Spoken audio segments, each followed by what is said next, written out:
উপদেষ্টা হাসান আরিফের মৃত্যুতে রাষ্ট্রীয় শোক আজ।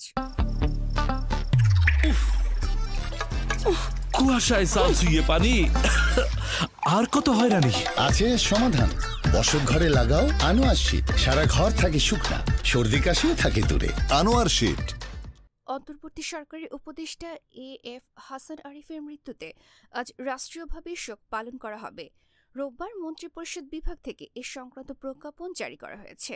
এছাড়া বেসামরিক বিমান পরিবহন ও পর্যটন মন্ত্রণালয় জানিয়েছে আজ সোমবার সকাল 10টায় মিরপুর বুদ্ধিজীবী কবরস্থানে তাকে দাফন করা হয়েছে। প্রজ্ঞাপনে বলা হয়েছে, সোমবার দেশের সকল সরকারি, আধা সরকারি, স্বায়ত্তশাসিত প্রতিষ্ঠান, শিক্ষা প্রতিষ্ঠানে জাতীয় পতাকা অর্ধনমিত থাকবে।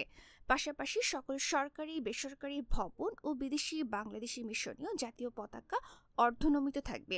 এতে আরও বলা হয়, উপদেষ্টা হাসান আরিফের আত্মার মাগফিরাত কামনায় দেশের সকল মসজিদে দোয়া অনুষ্ঠিত হবে। পাশাপাশি অন্যান্য বিশেষ প্রার্থনার আয়োজন করা হবে। আজ সকাল 10:30টায় মিরপুর শহীদ বুদ্ধিজীবী কবরস্থানে বীরশ্রেষ্ঠ সিপাহী হামিদুর রহমানের কবরের পাশে হাসান আরিফকে সমাহিত করা হয়েছে। ডেস্ক রিপোর্ট, গণমানুষের আওয়াজ।